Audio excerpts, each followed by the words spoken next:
우리가 죽는 게 참 싫은 이유는 두려움 때문에 그렇습니다. 두려움, 막연한 두려움이 있어요.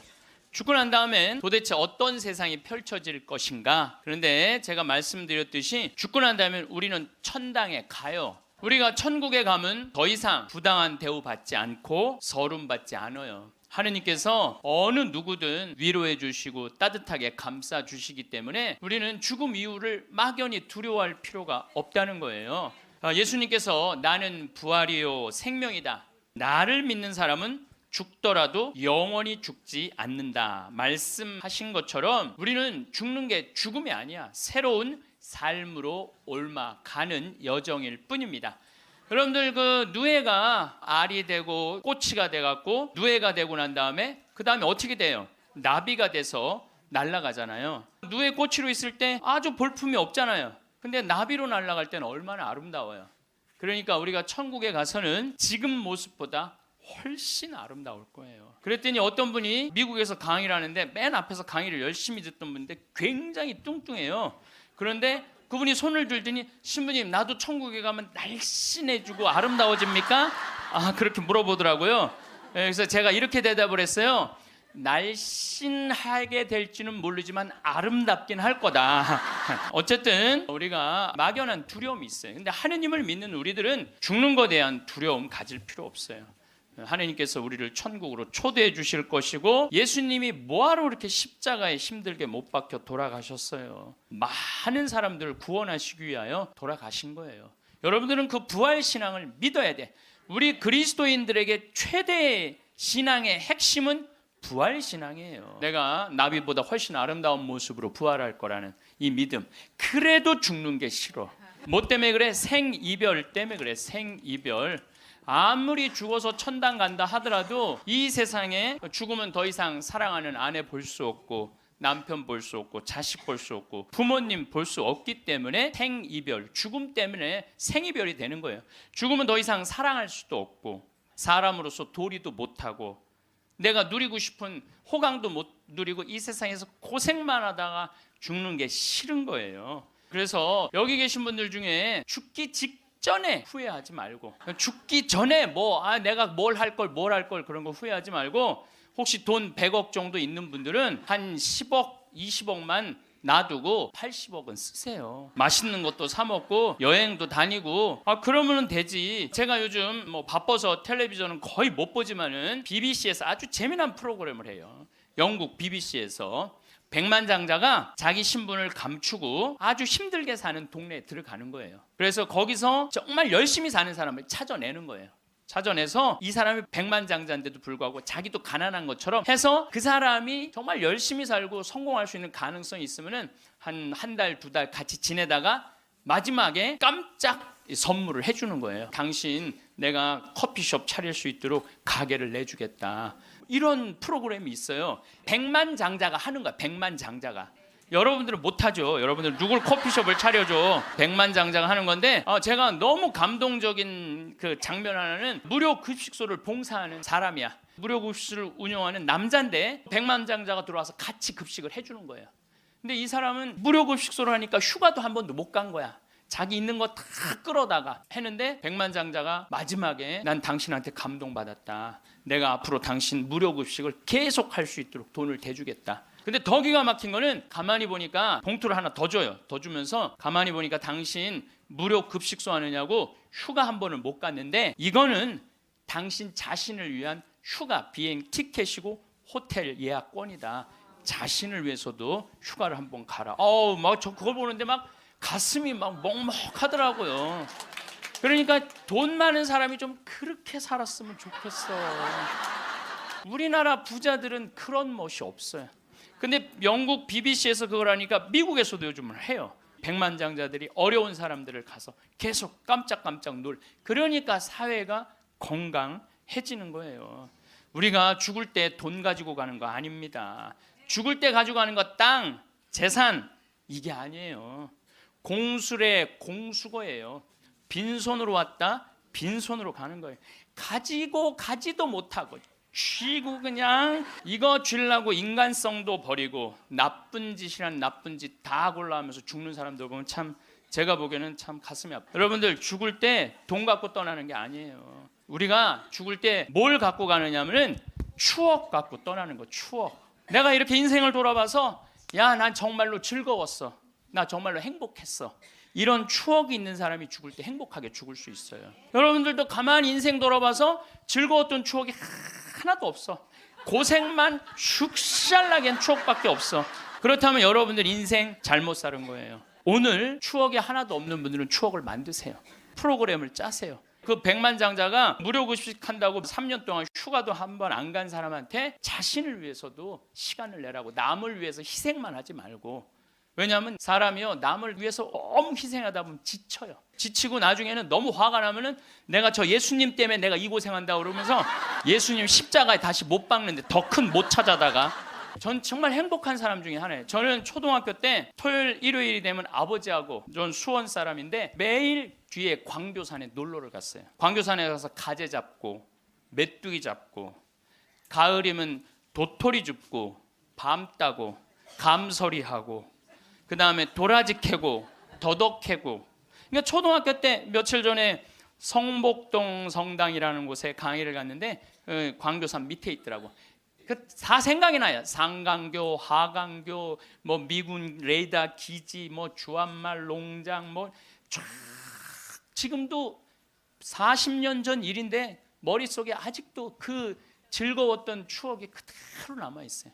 나 초등학교 때 공부했던 기억은 거의 없어요. 매일 놀러 다녔던 기억. 그 생각하면 참 행복해요. 그리고 광교산만 가면은 아, 내가 여기서 초등학교 때 여기서 즐겁게 놀았지. 중고등학교 때 또 성당 참, 학교는 일요일은 안 갔는데 성당은 월요일부터 일요일까지 갔어요. 월요일부터 일요일까지. 그 여름에 캠프 간다고 우리 때는 4박 5일 갔어요. 그때는 또 어디 놀러를 갈 때가 있어요. 성당에서 가는 캠프가 최고의 행사였죠. 조 모임 하면은 뭐 너는 쌀 갖고 와라, 넌 냄비 갖고 와라, 넌 텐트 갖고 와라, 남자 5 여자 5 같은 조로, 이건 뭐 살림살이 떠나는 거하고 똑같은 거예요. 얼마나 중고등학교 때 성당에서 떠나는 캠프가 얼마나 좋았는지 몰라요. 이 가을에는 예술제 한다고 연극하고 노래하고, 이제 성탄 때만 되면 예수님 성탄 전야제 한다고 모여갖고 뭐, 정말 지금 생각해보면 그때 그 사춘기에 느낄 수 있는 모든 행복을 다 느꼈던 것 같아요. 그리고 우리 때는 또 남녀공학이 분명했을 때인데 성당만 가면 그 이쁜 아가씨들이 그냥 얼마나, 우리 성당에 특별히 이쁜 여자애들이 많이 왔던 것 같아요. 그리고 그 성당 그때 학생의 프로그램이요, 너무너무 좋았어요. 지금 애들이 학원에 다니지만 우리 때는 뭐 학원 그런 게 어디 있어요. 성당 가는 게 유일한, 탁구 치고 성당에서 참 좋았던 것 같아요. 그래서 그때 우리 그 학생의 아이들이 신부가 10명이 됐어요. 그래갖고 지금 우리 교구에 뭐 사무처장, 관리국장, 사무국장, 다 사목국장, 우리 성당 출신 신부들이 다 하고 있어요. 그렇게 그때 그 신앙의 교육이 풍요로웠던 거죠. 그리고 수녀님들도 많이 나오고, 어제도 서울 둔총동 성당에 강의를 갔는데 그 나보다 한 2-3살 나이 많은 누나였는데 그때도 예뻤는데 지금 보니까 50, 한 4-5이 됐는데 지금도 그렇게 이쁘더라고, 그 누나가. 어제 너무 만나서 반가웠는데 그 누나도 아들이 지금 서울신학교 2학년 다니고 있다는 거예요. 그러니까 신앙이 얼마나 좋았던 거예요, 그 공동체가. 그러니까 그 중고등학교 생각하면 나는 정말 행복한 사춘기를 보낸 거죠. 그래서 내가 제일 화려했을 때는 언제였느냐면은 신학교 때. 저는 방학이 싫었어요. 신학교 생활이 너무 재밌었어요. 먹여주지, 재워주지, 기도시켜주지, 철학 가르쳐주지, 신학 가르쳐주지, 성서 가르쳐주지. 이 신학교 교육이요, 내가 보기엔 이 교육 제도 중에 제일 좋은 것 같아요. 그냥 좀 신학교 7년 참 행복하게 살았어요.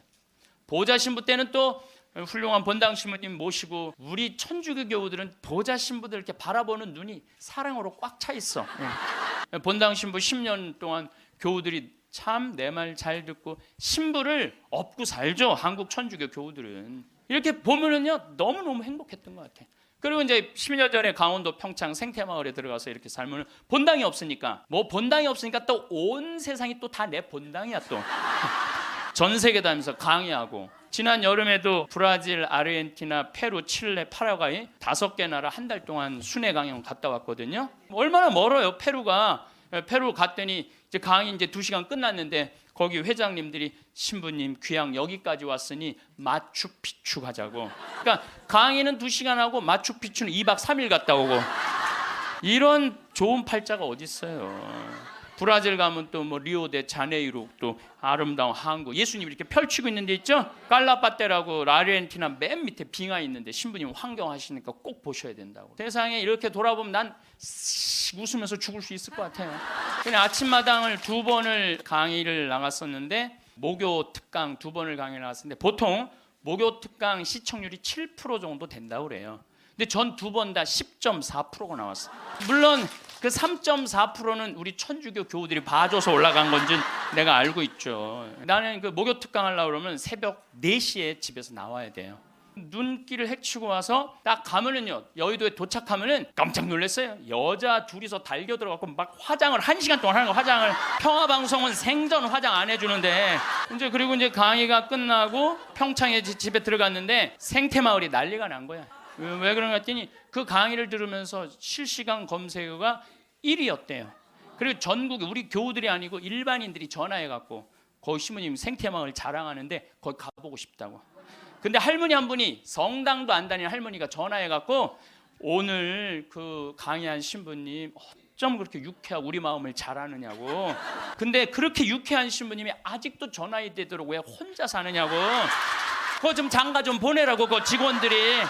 아니 저를 염려해 주는 게 우리 천주교 교우들만 염려해 주는 게 아니라 성당 안 다니는 할머니도 염려해 주니 이게 얼마나 행복한 신부예요. 그래서 이게 죽을 때 웃으면서 죽을 수 있을 것 같아요. 난 정말 행복했다. 신부님은 신부로 사니까 팔자가 좋아서 그렇지 우리는 얼마나 힘든지 몰라요. 사는 거 무슨 우리가 즐거운 추억이 있어요.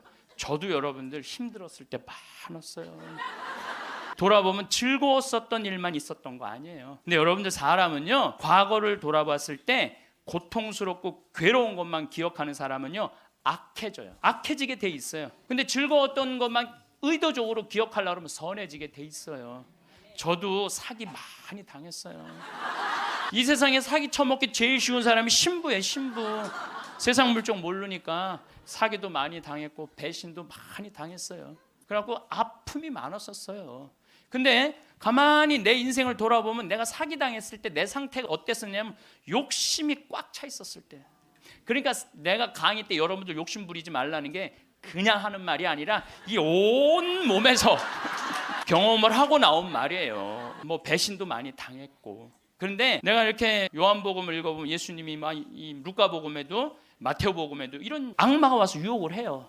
돌도로 빵대라고 그러고 산에서 뛰어내리라고 그러고. 그랬을 때 예수님이 한마디 한마디가 그게 다 내 인생에 나도 저런 유혹이 있는데 예수님은 안 빠졌는데 난 다 빠졌던 거야. 그러면서 제가 깨달은 게 있어요. 욕심 부리지 말아야 되겠구나. 하느님을 더 사랑해야지 사람을 더 사랑하면은 꼭 고통이 오는구나. 그리고 이제 좋았던 것만 기억을 하는 거야. 나빴던 기억을 자꾸 하면요 인생이 우울해요. 습관이에요. 습관. 그 신문에 아주 재미난 게 나왔어. 불행한 사람 10가지 특징이 나왔어. 자신과 남의 단점만 본다. 불행한 사람들은요 자신과 남의 단점만 본대요. 그 다음에 2번째 변화시킬 수 없는 것에 대한 걱정을 한다. 그러니까 과거를 집착하는 거야. 과거에 내가 왜 그랬을까? 안 바뀌어요. 과거는. 그 다음에 쉽게 포기한다. 뭘 하다가 그냥 금방 포기하는 사람, 이 사람 불행해진다는 거죠. 운동을 하지 않는다. 운동하는 사람이 행복해요. 그 다음에 성취 불가능한 목표를 세운다. 건강에 좋지 않은 음식만 골라 먹는다. 그러니까 우리가 행복하려면 건강에 좋은 음식을 먹어야 돼. 우리 청국장 가루 같은 거 이런 거. 나도 오늘 아침에 좀 일찍 나오는 바람에 청국장 가루를 저는 그냥 제가 일어나자마자 제가 타 먹어요. 맹물에. 그걸 먹으면요 기분이 참 좋아요. 요즘은 이제 시래기, 무청 있죠? 우리 생태마을에 그냥 온 생태마을에 무청이 널려 있어요 지금. 그걸 보고 있으면 기분이 좋아요. 그 시래기 탁 삶아갖고 무쳐갖고 밥을 비벼 먹으면 우리 생 청국장에다 밥을 비벼 먹으면 너무 맛있어. 잠을 충분히 자지 않는다. 불행한 사람들. 인터넷에 갇혀 산다. 남에 대해 험담, 부정적인 말만 한다. 불행한 사람들은 이런 다 기미가 있어요. 그 다음에 마지막에 용서하기를 거부한다. 난 절대 용서할 수 없어. 이 사람들이 다 불행하다는 거예요. 그래서 여러분들 이렇게 인생을 돌아보면서 억울하고 분한 것만 새기지 마라. 특별히 우리 할머니들, 내가 대동아 전쟁에 시집으로 와서 6.25 전쟁 때 1.4.5태 때 고생한 얘기, 그거요 청승이에요. 청승. 행복했던 기억만 하시면 좋아요. 그 다음에 죽을 때 뭐 갖고 가냐면 선행 갖고 가는 거. 선행. 죽을 때 선행 갖고 가는 거. 여러분들 죽을 때 땅 갖고 가는 거 아니라니까요. 집 갖고 가는 게 아니라니까요. 재물 갖고 가는 게 아니에요. 이거는 갖고 갈 수 없는 거야. 오늘도 전심 먹으면서 잠깐 대화를 했는데, 사람들을 보면요 1000개를 가지고 있으면서 1개밖에 못 누리고 사는 사람이 있어요. 근데 100개를 가지고 99개를 누리고 사는 사람이 있어요. 그럼 여러분들 1000개 가진 사람은 1000개 가지나 많아요. 돈이 너무 많은 사람은 그걸 못 쓰고 죽어서 못 죽는데요. 그러니까 쓸 수 있을 때 열심히 쓰라는 거예요.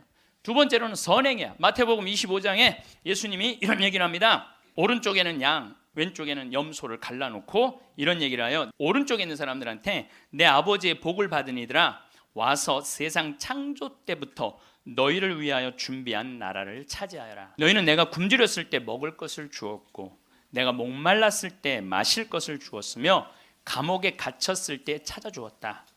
그럼 의인들이 이렇게 말할 것이다. 주님, 저희가 언제 주님께서 굶주리신 것을 보고 먹을 것을 드렸고 목마르신 것을 보고 마실 것을 드렸습니까? 언제 주님께서 나그네 되신 것을 보고 따뜻히 맞아 드렸고 헐 벗으신 것을 보고 입을 것을 드렸습니까? 언제 주님께서 병드시거나 감옥에 계신 것을 보고 찾아가 배웠습니까? 그럼 임금이 대답할 것이다. 내가 진실로 너희에게 말한다. 너희가 내 형제들인 이 가장 작은 사람. 여러분들, 그래서 저는 이 단어를 참 요즘 많이 묵상을 해요. 내가 만나는 사람들 중에 작은 이들 가운데 한 사람에게 해준 것이 곧 나에게 해준 것이다. 얼마 전에 우리 아파트 경비병이 분신 자살해서 세상을 떠났잖아요. 가장 작은 이한테 해준 게 누구한테 해준 거야? 예수님. 이 지금 대한민국 사람들이 이 말씀을 새겨야 돼요. 돈 좀 벌었다고 작은 이들을 무시하는 이런 사회, 이 왼편 염소 쪽으로 가는 거예요. 여러분들 오른편 양쪽으로 가려면 어떻게 해야 돼? 작은 이들 중에 목마르고 헐벗고 배고프고 감옥에 갇히고 나그네 된 사람한테 따뜻하게 대해야 되는 거예요. 록펠러라고 있어요. 미국 부자. 이 사람 죽었는데 얼마나 부자냐면 1850년도에 태어난 사람인데 55살에 전 세계의 90%를 줘요. 세계에서 최고로 부자였어요. 55살에 이 사람이 불치병을 딱 판정을 받아요. 1년밖에 못 산다고. 1년밖에 못 사니 전 세계 최고의 부자인데 55세 1년밖에 못 사니 얼마나 기가 막혀요. 병원에서 탁 나오는데 이렇게 보니까 병원 정가운데 뭐라고 써 있느냐면 받는 자보다 주는 자가 행복하다. 그거를 봐요. 그거를 보고 막 가슴에 전율을 느껴요. 어떤 전율을 느끼냐면 자기는 돈이 그렇게 많은데도 준 적이 없는 거야. 회사 병합하고 뺏고 막 이랬거든요. 아주 냉혈한이었어요. 그래갖고 가만히 나는 그 많은 돈 중에 준 적이 없네. 가끔 이렇게 말하는 분들이 있어. 누가 나 좀 돈 좀 안 주나? 이 사람 불행한 거예요. 이 사람 무조건 불행한 거예요. 내가 누구 돈 좀 줘야지 이 사람이 행복한 거예요. 항상 얻어먹을 자세가 돼 있는 사람은 불행한 거예요. 주려고 그래야 돼. 주려고. 그래서 저는 본당 신부하면서도 교우들하고 밥을 먹어도 정말 내가 냈지 교우들이 돈 못 내게 했어요. 왜냐하면 가만히 보면 교우들 먹고 살기 바쁜데 자식도 공부시키고 월세 세금 내기 바빠 죽겠는데 신부한테까지 돈을 뺏기면서 밥을 사주는 거예요. 이게 그래서 나는 내가 다 정말 많이 냈어요. 처음에 신부님한테 밥 얻어 먹은 적이 평생에 처음이라는 교우들을 참 많이 봤어요. 신부님 무슨 돈이? 나 돈 많아. 나는 강사료도 많고 인세가 또 많이 들어오잖아요. 나는 인세도 많이 들어오고 그래서 난 많으니까 걱정하지 마라. 그래갖고 난 다 사줬어요. 그래도 난 내 주머니에 한 번도 돈이 떨어져 본 적이 없어요. 이게 언제 들어오냐면 내 영명 죽일 때 다 들어온다니까요. 내 영명 죽일 때. 예수님이 뭐라고 그러냐면 5,000명 빵 먹일 때 너희들이 줘라. 그러니까 제자들이 이 많은 사람들 어떻게 우리가 주냐 그러니까 예수님이 이런 말을 해요. 너희가 거저 받았으니 거저 주어라. 참 이 말이 전 좋아요. 우리가 나누지 못하기 때문에 인생이 괴로운 거죠.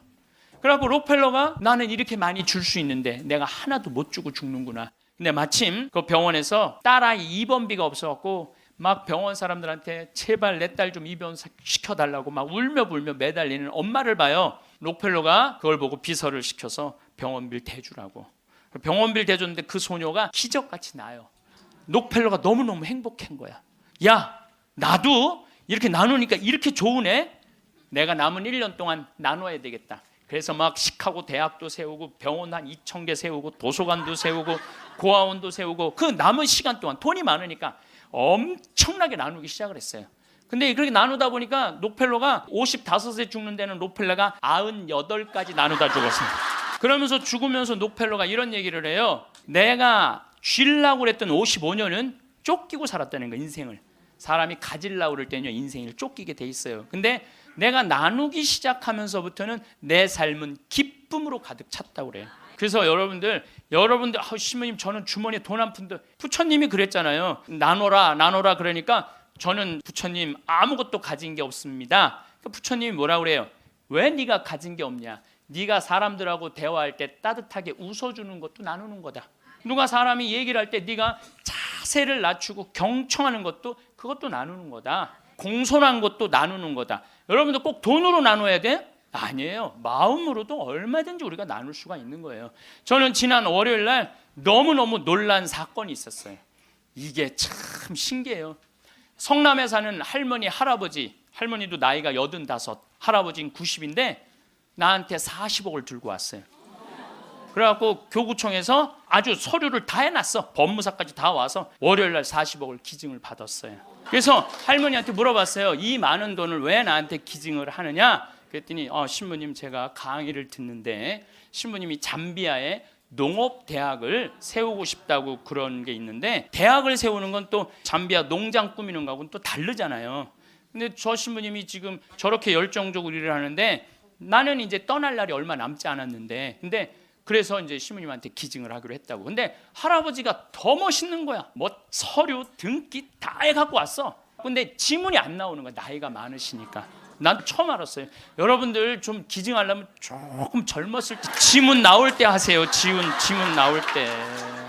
지문이 안 나오는데 한 10번을 하는데 10번 다 기쁘게 하시더라고요. 근데 할아버지가 이런 말씀을 하세요.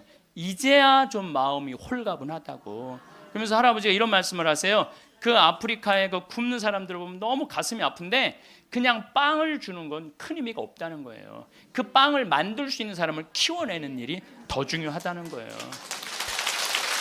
그래서 그걸 이제 받아서 제가 이제 또 숙제가 하나 생겼죠. 신부님 왜 그렇게 좋아하세요? 신부님 주머니에 한 푼도 안 들어가는데 우리 천주교가 그런 건 참 좋아요. 누가 기증을 받아도 내 이름으로 받을 수가 없어. 신부 이름으로. 교구청 법인으로 받는 거야. 그러니까 내가 어떻게 해먹으려고 그래도 해먹을 수가 없어. 근데 그 할아버지가 더 기가 막힌 말씀을 하셨어요. 어떤 말씀을 하셨느냐면은 신부님 아들한테 물어봤대요. 내가 이거를 40억을 신부님한테 기증하기로 했다. 그랬더니 아들이 아버지 기증하세요. 나 넓은 집이 있고 직장이 있는데 그거 돈 많으면 머리 아파요. 그 아들도 기가 막히죠. 법적으로 뭐 소송도 한다는데 제가 말씀드리는 거는 우리가 죽을 때 갖고 가는 게 땅이 아니라니까요. 집이 아니고 재물이 아니에요.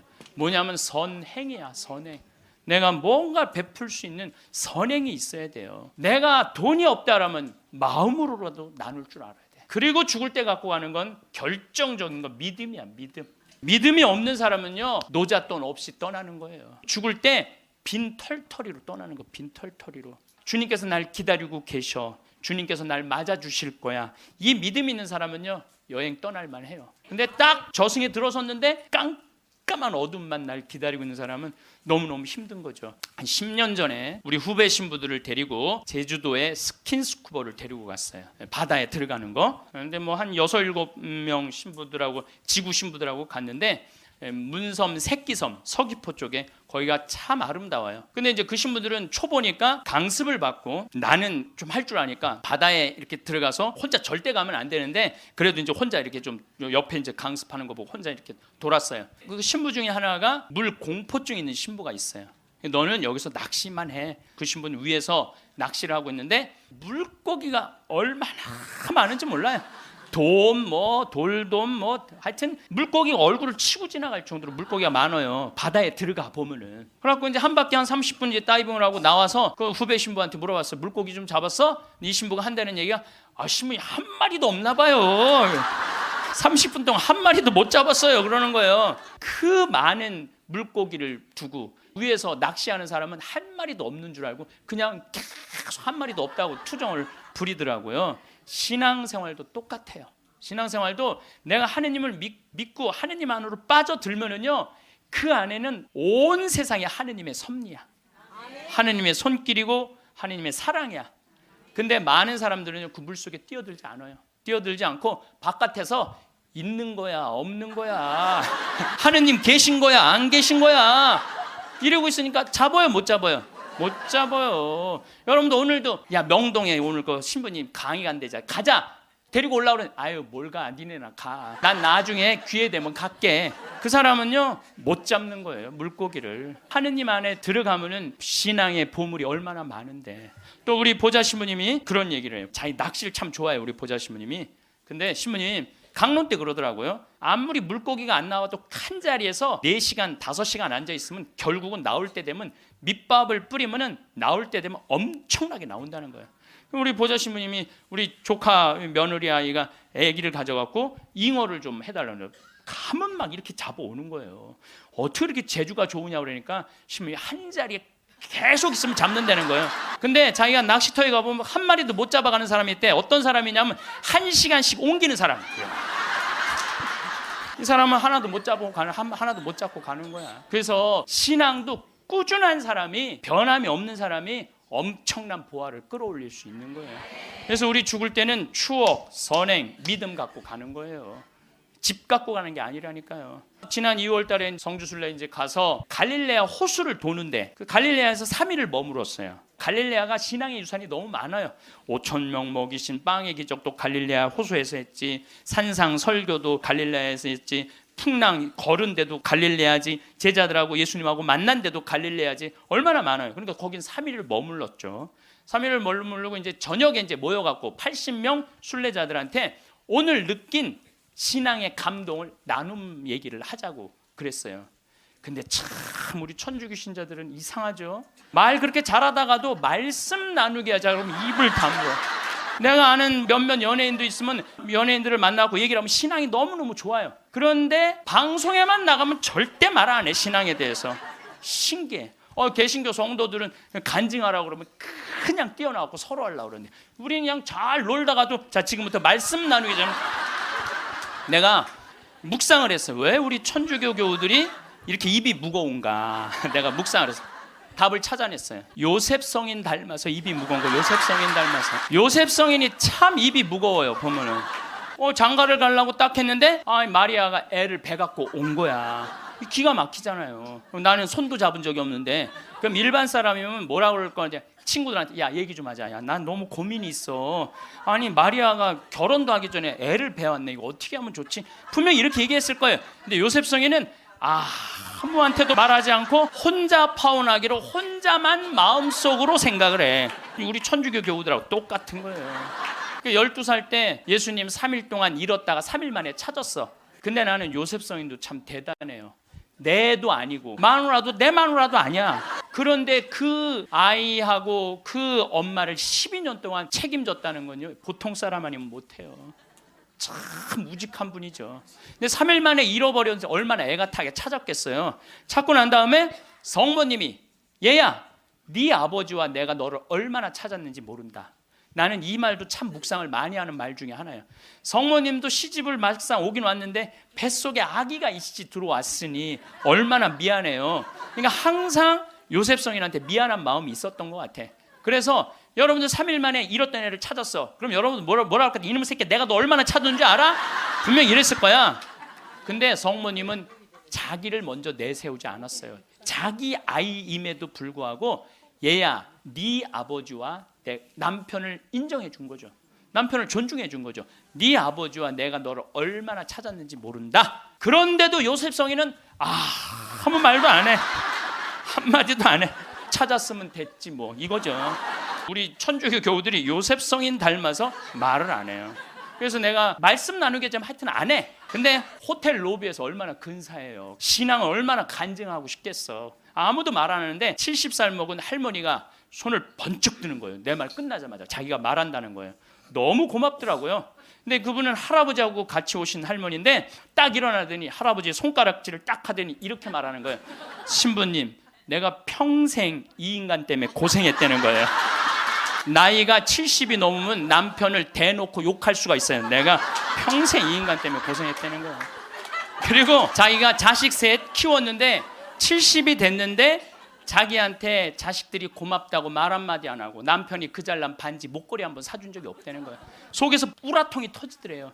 내가 그렇게 고생을 해서 자식들을 키우고 남편 뒷바라지를 했는데 나의 고생을 알아주는 사람이 하나도 없더래. 갈비 먹고 싶을 때 와서 갈비 사주는 놈 한 놈도 없다는 거예요.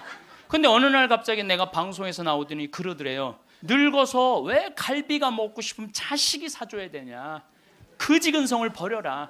갈비가 먹고 싶으면 내 돈으로 내가 가서 사 먹으면 되지. 그 자식이 사줄 때까지 기다리느냐. 무슨 돈으로 집 잡혀서 사 먹어라. 맨날 자식한테 섭섭하다고 그러지 말고. 그 얘기를 듣는데 이 할머니가 망치로 한 대 맞았대요. 지금 70살 넘은 할머니 할아버지들 중에 갈비가 먹고 싶다고, 여보 우리 갈비 먹고 싶다, 오늘 가서 갈비 사 먹자, 그리고 둘이 갈비집 가서 10만 원이나 된 돈 내면서 갈비 사 먹을 사람들이 얼마나 돼요? 그저 자식이 한번 사줘야지 그냥 한번 먹고 오는 거지. 그 돈 무서워서 벌벌벌벌 떨잖아요. 그러니까 자기를 위한 일을 안 하는 거예요. 이제는 여러분들 자기를 위한 일을 해야 돼요. 아, 나도 이제 사 먹어야 되겠다, 집 잡혀서, 그런 생각을 하는데 평화신문에 황창현 신부와 함께 떠나는 도보 성주순례가 딱 떴대. 그걸 보는 순간 이 할머니는 이거다 하고 그냥 집을 팔았대. 그냥 집을 팔고 1억이 남은 거를 가지고 성주순례를 따라온 거예요. 여동생 부부하고. 근데 왔는데 자기 너무너무 행복하대. 그런데 이 할아버지는 맨날 술만 먹던 할아버지인데 성주순례도 안 따라오려는 걸 억지로 끌고 온 거야.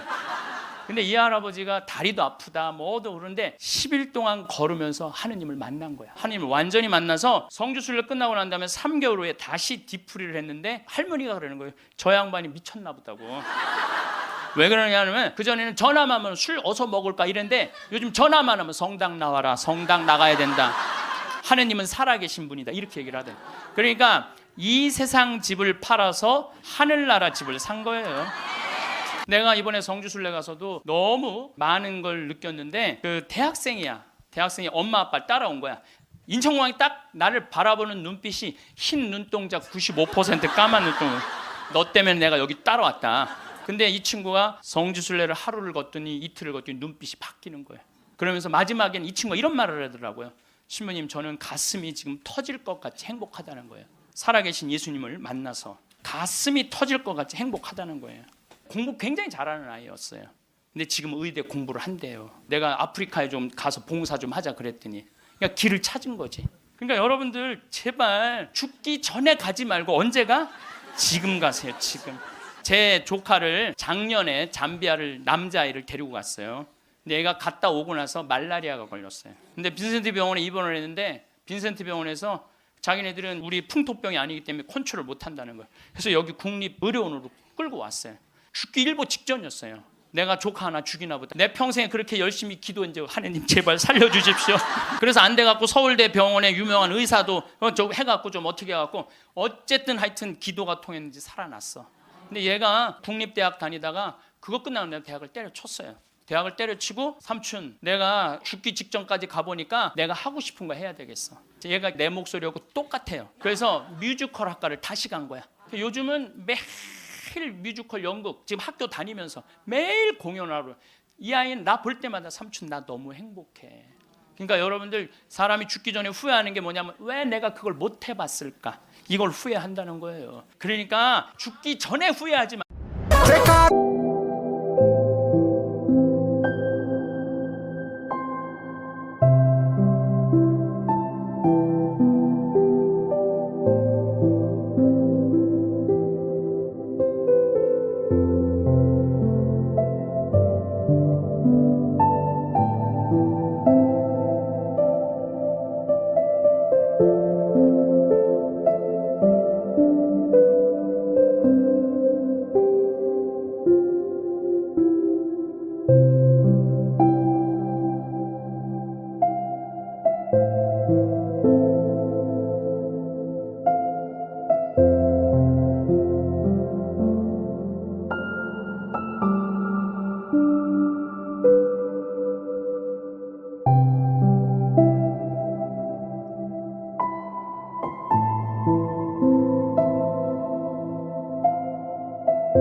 알고 지금 하라는 거. 지금